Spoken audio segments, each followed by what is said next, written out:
mungkin bagi para aktivis demokrasi, Pak Jokowi dinilai sangat mengorbankan demokrasi. Periode pertama banyak yang meragukan, tetapi saya lihat periode kedua mengalami kemajuan yang sangat besar, dan tentu ada sisi kurangnya, ada sisi lebihnya, tapi saya lihat beliau punya sikap yang jelas sekali, misalnya soal nasionalisme, soal bagaimana ekstremisme harus dikendalikan sekuat-kuatnya, bagaimana invisible hand berjalan begitu kuat tetapi demi Indonesia ada di tengah, misalnya begitu. Rasional juga. Kalau ada orang yang berpendapat, oh lebih baik Pak Jokowi terus saja deh, gitu. Rasional juga. Meskipun secara demokrasi itu menyakitkan. Dan apalagi bagi aktivis demokrasi ya, kayaknya nggak ada orang lain saja. Iya sudah, karena ini sudah keterlaluan. Oke, Gibran sudah diputus, dia oleh MK diputus boleh calon gitu ya. Kemudian saya katakan karena ini putusan peradilan kan harus diikuti. Putusan pengadilan itu meskipun salah kan harus diikuti kan. Ini rupanya Pak secara politik ya. Pak Mulyono itu semakin parah mainnya. Pak Jokowi maksudnya kan? Iya. Tapi ini confirm Pak ya, bahwa itu semua desain dari... Iya diyakini secara politik. Diyakini secara politik. Iya kan? Iya diyakini secara politik. Diyakini secara politik. Iya kan? Soal membela Jokowi ini menurut saya, satu hal yang saya dapat dari sini nih, karena saya lihat Presiden Jokowi ini orang yang sampai hari ini, orang yang masih jujur terhadap dirinya. Tidak, tidak pasang gaya, wah gini-gini, enggak. Mantap, kadang-kadang terlalu sederhana. Walaupun sekarang kemarin saya lihat jasnya udah agak dibaikin Pak itu.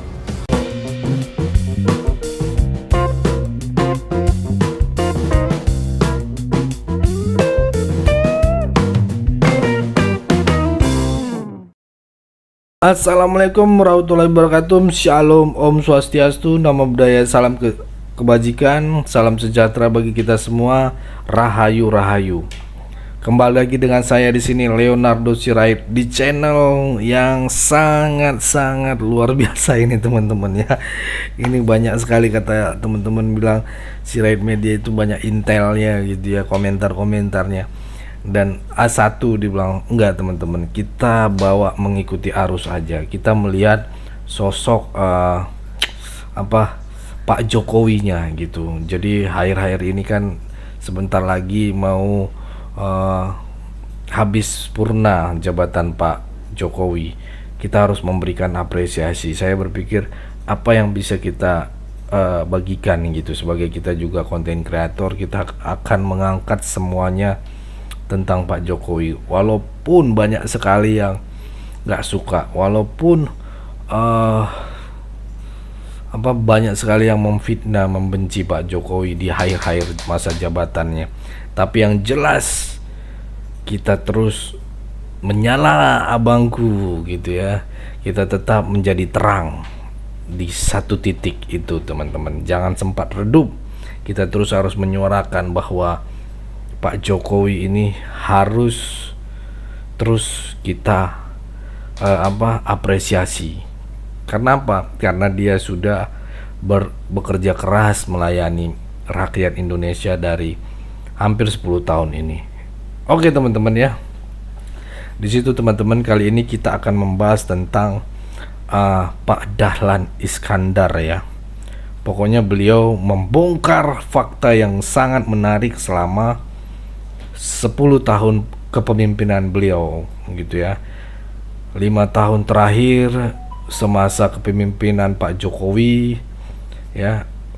Terus untuk Prof Mahfud dan Bung Rocky atau siapapun itu, tolong coba deh dengarkan cerita dari Pak Dahlan Iskandar ini. Sangat menarik dan tentunya jangan dilewatkan teman-teman, karena sangat sayang untuk dilewatkan. Tonton video ini, sediakan kopi ya sampai habis, karena ini adalah spesial teman-teman. Mari kita saksikan dulu video berikut ini. Periode pertama banyak yang meragukan, tetapi saya lihat periode kedua mengalami kemajuan yang sangat besar, dan tentu ada sisi kurangnya, ada sisi lebihnya, tapi saya lihat beliau punya sikap yang jelas sekali, misalnya soal nasionalisme, soal bagaimana ekstremisme harus dikendalikan sekuat-kuatnya, bagaimana invisible hand berjalan begitu kuat tetapi demi Indonesia ada di tengah, misalnya begitu. Kemudian secara hubungan internasional saya lihat belakangan ini luar biasa, termasuk ke Malaysia, belusukan di Malaysia, dipuja di sana. Kemudian juga kebetulan kereta cepat jadi yang harusnya 4 tahun yang lalu, tapi terlambat begitu panjang, tapi akhirnya jadi. Dan begitu jadi, maka orang mungkin sudah melupakan bahwa itu terlambat, bahwa itu dari utang yang begitu besar. Mungkin orang melupakan, yang penting pokoknya akhirnya jadi begitu. Dan IKN juga beliau ngototnya luar biasa. Batu bara beliau ngototnya luar biasa, nikel ngotot luar biasa, sawit ngotot luar biasa, sehingga saya lihat beliau ada kelihatan ngebutnya di periode kedua ini. Mungkin karena periode kedua itu diwarnai oleh COVID dan harus di-balance kekurangan-kekurangan selama COVID, tapi saya lihat beliau kelihatan ngebut sekali di akhir periode kedua ini. Di periode kedua ini banyak yang mengatakan bahwa Pak Jokowi sebegitu bisa mengendalikan parlemen. Menurut Pak Dahlan? Ya, itu kita semua tahu, dan praktis parlemen di bawah Pak Jokowi, dan itu mungkin orang melihat dari dua sisi. Sisi kurang baiknya adalah seolah-olah demokrasi ini dilumpuhkan. Sisi baiknya adalah bahwa pembangunan bisa jalan, begitu. Sehingga ini tergantung dari mana melihatnya. Dulu Orde Baru kan juga begitu. Sisi politiknya kan dilemahkan luar biasa, tetapi kan kemajuan ekonominya memang nyata. Bahwa kemudian runtuh setelah krisis moneter 98-99, itu kan ya hukum ekonomi yang lain lagi. Tetapi mungkin bagi para aktivis demokrasi, Pak Jokowi dinilai sangat mengorbankan demokrasi. Dan tetapi bagi yang punya aliran ekonomi ini harus jalan, karena ekonomi tidak mungkin jalan kalau pemerintahan tidak stabil. Mungkin ada juga yang melihat dari sana. Saya di tengah-tengah lah. Presiden Jokowi sebentar lagi selesai setahun lebih. Kira-kira menurut Pak Dahlan, setelah Pak Jokowi ini masalah-masalah besar apa yang dihadapi bangsa yang besar ini? Saya pertanyaan penting, dan saya melihat ambisi orang-orang untuk menjadi pengganti beliau luar biasa. Tetapi apakah mereka yang sangat bersemangat untuk menjadi pengganti Pak Jokowi ini melihat juga tantangan ke depan? Karena begini, harus kita akui, selama 4 tahun, 5 tahun terakhir ini, itu Tuhan seperti memihak Pak Jokowi luar biasa, memihak Indonesia lah, begitu. Maksud saya begini, belum pernah 5 tahun berturut-turut tidak ada kemarau panjang. Ini kan campur tangan Tuhan. Pak Jokowi kan nggak bisa membuat supaya hujan terus, begitu. Tidak bisa mengatur seperti parlemen begitu. Ini luar biasa. Nah, apakah 5 tahun ke depan di masa kepemimpinan presiden berikutnya Tuhan masih seperti ini, begitu, bahwa tidak ada kemarau panjang? Dampaknya apa? Tidak ada kemarau panjang selama 5 tahun berturut-turut. Petani itu sibuknya bukan main, karena bisa panen 3 kali setahun. Petani terus ada di sawah, mereka tidak terlalu peduli lagi dengan politik, dan desa-desa itu tenang. Desa-desa itu tenang, jadi isu politik apapun itu nggak terlalu laku di desa-desa, karena desa-desa ini tenang sekali, karena mereka sibuk dengan pertaniannya, dan mereka income-nya kan pasti otomatis naik, karena biasa 2 kali panen menjadi 3 kali panen. Tetapi bukan masalah income saja, tapi perhatian untuk memikirkan yang lain-lain itu juga berkurang, karena fokus kepada bagaimana memikirkan pertanian.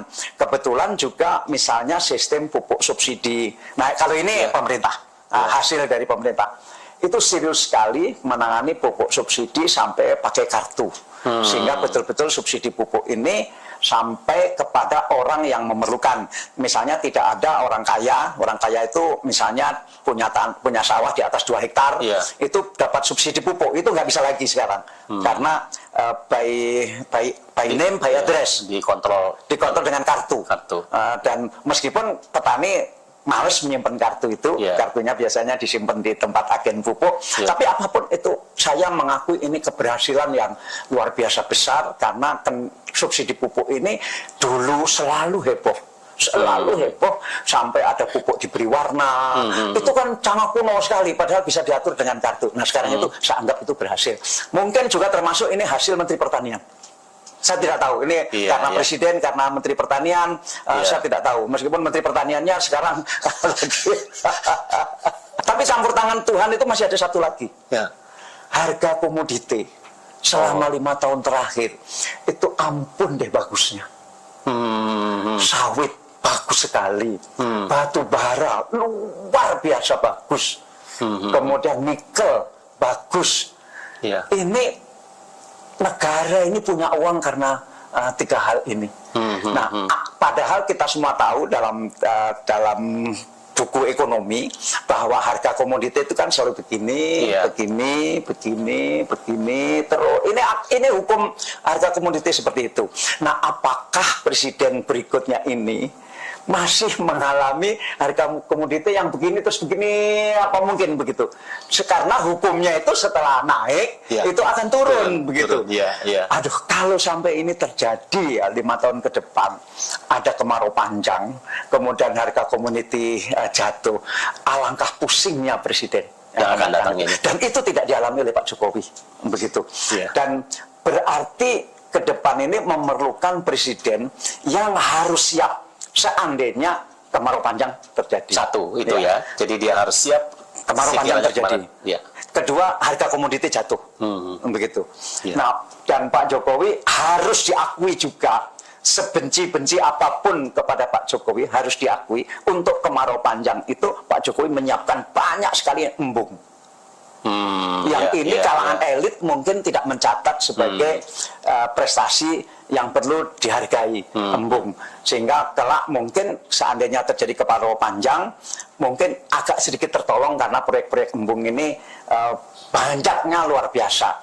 Tetapi tetap kalau terjadi kemarau panjang dan Tuhan tidak memberi hujan sebaik 5 tahun terakhir, ya tetap persoalan. Aku belum pernah ngomong gini, ini baru kepada Anda aku ngomong gini. Apakah tadi keberhasilan Presiden Jokowi itu sehingga banyak yang menginginkan program-program itu dilanjutkan? Saya kira begitu. Saya kira rasional juga. Kalau ada orang yang berpendapat, oh lebih baik Pak Jokowi terus saja deh, gitu. Rasional juga. Meskipun secara demokrasi itu menyakitkan. Dan apalagi bagi aktivis demokrasi ya, kayaknya nggak ada orang lain saja. Kan belum dicoba, mungkin orang lain lebih bagus. Suara begitu juga harus kita dengar. Tapi orang kan juga menghitung. Terutama pengusaha itu biasanya, katakanlah Pak Jokowi tidak sukses-sukses amat, katakanlah begitu. Tentu orang yang menganggap Pak Jokowi sukses sekali marah mendengar begini. Tapi seandainya pun Pak Jokowi tidak sukses-sukses amat, pengusaha lebih senang seperti ini daripada belum tentu begitu. Ada kepastian ya. Beliau pokoknya berani terang-terangan mengakui prestasi dan pokoknya mengakui kehebatan Pak Jokowi selama 10 tahun ya. Terutama kata beliau 5 tahun kemarin Pak Jokowi benar-benar dijaga Allah, ya kan, Tuhan Yang Maha Esa gitu ya. Dan untuk presiden terpilih Pak Prabowo Subianto dan Mas Gibran pastinya ya bisa menanggapi ya apa-apa saja untuk tantangan 5 tahun ke depan, karena mereka adalah berkelanjutan dari Presiden Jokowi, bukan perubahan yang suka berubah-ubah untuk kaum yang nyinyir ini ya, kaum 16% juga gitu ya, kaum anak abah gitu ya teman-teman. Maka dari itu teman-teman, ayo terus kita support apa yang sudah dikerjakan oleh Pak Jokowi agar tetap berjalan, berkelanjutan. Kita kawal kemenangan Pak Prabowo dan Mas Gibran. Oke, cukup segitu dulu teman-teman. Berikan tanggapan teman-teman yang menonton video ini sampai habis. Ayo kita berdiskusi di kolom komentar. Berikan pendapat kalian. Panjang pendek itu luar biasa bagi kita untuk berdiskusi di kolom komentar. Jangan malu-malu teman-teman. Bagikan saja gitu ya. Pesan saya intinya, pokoknya tetap jaga persatuan Indonesia. Jangan mau dipecah belah. Jangan mau diadu domba. Karena NKRI harga mati. Saya Leonardo Sirait mau undur diri. Jangan lupa klik tombol bertulisan subscribe dan bagikan video ini ke grup-grup WhatsApp dan juga Facebook semuanya teman-teman, biar terus orang-orang yang kaum 16% dan 24% ini kepanasan ketika ngelihat ini ya. Oke, itu aja dari saya, bye bye.